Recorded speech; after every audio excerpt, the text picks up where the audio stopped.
ඇමතිවරයෙක්ද මන්ත්‍රීවරයෙක්ද මන් දන්නේ නැහැ ආදේ කියනවා. අවු කියලා තියන එක පැත්තකින් මේක ගැන කිව්වේ නැත්තේ මෙච්චර කාලයකට හැකරලා හැංගෙන ඉන්න. හත් දෙයනේ ගොම් මෝඩ ඔලු තියෙන තමුන්නාන්සලා ඌව කියලා තවත් ලැජ්ජාවටපත් වෙන්න එපා. හැකරලා ඉන්නේ හැංගිලාම තමයි. උන් එළියට ඇවිල්ලා මේ හන්දියේ සර්ම කැහපට ගහගෙන ඉන්නවද අපි හැකරලා කියලා.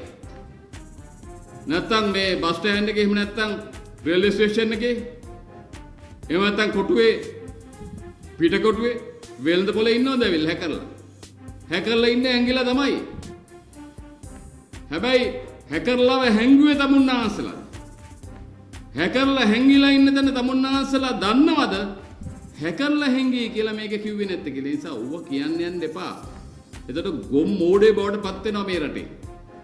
එතකොට උත්තරීතර පාර්ලිමේන්තු ක්‍රමවේදයත් ඒකේ ඉන්න මන්ත්‍රීවරුන්ත් හැල්ලුවට ලක් වෙනවා. නිසා ඒ වැඩේ කරන්න සූදානම් වෙන්න එපා. ඒ තත්ත්වයටපත් වෙන්න එපා කියලා තමයි විශේෂයෙන්ම ඉල්ලුවේ. ඒ වගේම පාස්තු දෙන මහපාරය සම්බන්ධව නම් කතා කරන්න දෙයක්ම නැහැ. ඇත්තටම ඉතාමත්ම බරපතල විදිහට නින්දිත ක්‍රියාවක් කරා මේ ආණ්ඩුවේ මන්ත්‍රීවරයෙක් ඇවිල්ලා විවාදයකට. යා කියනවා පාස්තු වෙන පහරේ මහා මොලකරු හොයන එක අපි දාමු අවුරුදු උත්සවයක අවුරුදු තරඟයක එක ඉවෙන්ට් එකක් හැටියට පාස්තු දෙන ප්‍රහාරයේ මහා මොලකරු අල්ලමු කියන එක අපි තරඟයක් විදිහට ඉදිරිපත් කරමු කියලා. අපි කියනවා මේ මන්ත්‍රීවරයාට පරිස්සම් වෙලා ඉන්න ජනතාවගේ. මේ මිනිස්සු මැරිලා මේ මහ පොළවේ ලේ හලලා පුංචි දරුවන් ඉඳලා ත්‍රස්තවාදී මරපු කණ්ඩායමක් මේ. හැබැයි ඒ මිනිවලවල උඩින් ඉඳගෙන ජෝගි නටන්න සෙල්ලම් කරන් එක විහිළුවට ගන්න සූදානම් වෙන්න එපා කියලා මේ මන්ත්‍රීවරයා අතුරු ආණ්ඩුවට අපි විශේෂණ මතක් කර සිටිනවා. ඒක කරන්න දෙන්නේ නැහැ අපි ඉස්සරහට කිසිසේත්ම. හැබැයි කරන්න සූදානම් වෙන්නත් එපා කියලා අපි ආණ්ඩුවට කියනවා. සමහර නායකයෝ ඒකට කරබාගෙන ඉන්න පුළුවන්. අපි කරබාගෙන ඉන්නේ නැහැ කියන එක විශේෂයෙන් මතක් කරනවා. ඒ නිසා මතක තියාගන්න ඕන විශේෂයෙන්ම කතෝලික සභාව කියන්නේ සමස්ත කතෝලික ජනතාවත් එක්ක එකතු වෙච්ච කණ්ඩායමක්. ඒ නිසා එතනදී අපි බරපතල විදිහට ඒක ඇඟට අරගෙන ඒ වැඩ කටයුතු කරනවා. අපි බලන් ඉන්නවා ඉබ්‍රහීම් නානට JVP එකේ ඉබ්‍රහීම් නාන ඇවිල්ලා මාධ්‍ය කතා කරනවා දැන් පාසුක පාරේ සම්බන්ධව. එයා ජීවත් වෙන විදිය ගැන සම්බන්ධව. ඒ තත්ත්වයට ගෙනල්ලා රටේ. බලන් ඉන්නවා ඉබ්‍රහීම් නාන වෙනුවෙන් මොනවද ගන්න පියවර කියලා. ආණ්ඩුව එකෙක් නිසා බේරනවද නැද්ද කියන එක අපි බලාගෙන ඉන්නවා විශේෂයෙන්.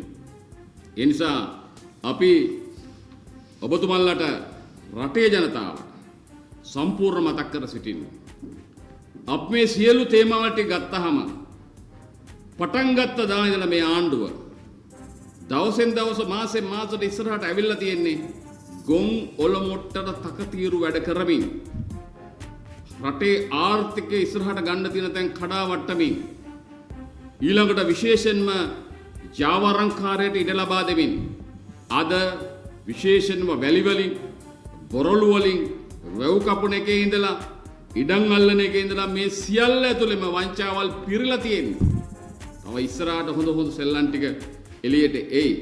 හැබැයි ඒ සියල්ලම කරගෙන යනකොට මතක තියාගන්න මේ රටේ ඉදිරි කාලය තුල ජනතාවට තෝරා ගැනීම තියෙන්නේ සජිත් ප්‍රේමදාස ප්‍රමුඛ සමගි ජන බලවේගයේ සමගි ජන සන්ධානයත් එක්ක එකට එකතු වෙච්ච කණ්ඩායමෙන් හැදිච්ච ආණ්ඩුවක බලය තමයි අවශ්‍ය වෙන්නේ මේ රට කරන්න. අපිට තමයි මේ විකල්ප ක්‍රමවේදය තියෙන්නේ. මේ විකල්ප ක්‍රමවේදේ ආරම්භයක් හැටියට තමයි මෙවැනි අවස්ථාවකදී අපි මේ පළවෙනිද මේ රැළිය කරන්නේ. නිසා මේ රැළියේ පණිවිඩය අපි දෙන්නේ මේ රටේ ඊළඟ ආණ්ඩුවේ අයිතිකරු අපි ඔබගේ සේවකයෝ හැටියට ඇවිල්ලා ඔබ වෙනුවෙන් කරන වැඩසටහන ගැන තමයි අපි කතා කරන්න සූදානම් වෙන්නේ. ඒ නිසා මතක තියාගන්න අපිත් එක්ක හැම කණ්ඩායමක්ම අපි ඒක කරගෙන තමයි දක්ෂයෝ ටික ඔරු වංචා දූෂකයෝ නැති දක්ෂයෝ ටික එකට එකතු කරගෙන සජිත් ප්‍රේමදාස වැනි මේ රටට ආදරය කරන මේ රටේ දුගී දුප්පත් ජනතාව උඩට අරගෙන තියන්න පුළුවන් ශක්තිමත්ව හිතන එහා සමානම ලෝකෙ දැනුම ඒක රාශි කරගෙන රටේ කණ්ඩායමත් එක්ක බෙදා ගනිමින් ඒ සියල්ලකට ඉස්සරහට ගෙනියනවා වගේම හොරකමක් වංචාවක් දූෂණයක් නැති අතේ ලේ තවරගත්ත නැති නායකයෙක් සජිත් ප්‍රේමදාස එයත් එක්ක ඒ ගමන අපි රටේ දැවැන්ත ශක්තිමත් මිනිසු ටික සහ සංවිධානාත්මකව රටේ ආර්ථිකය ගොඩනගන්න පුළුවන් කණ්ඩායමක් හැටියට SJB ටීම් එකත් එක්ක අපි ඉස්සරහට ගිහිල්ලා මේ රට වෙනුවෙන් වැඩ කරන්න අවශ්‍ය වැඩ කොටස හදනවා කියන එක තමුන්නාස විශේෂයෙන් මතක් කරනවා.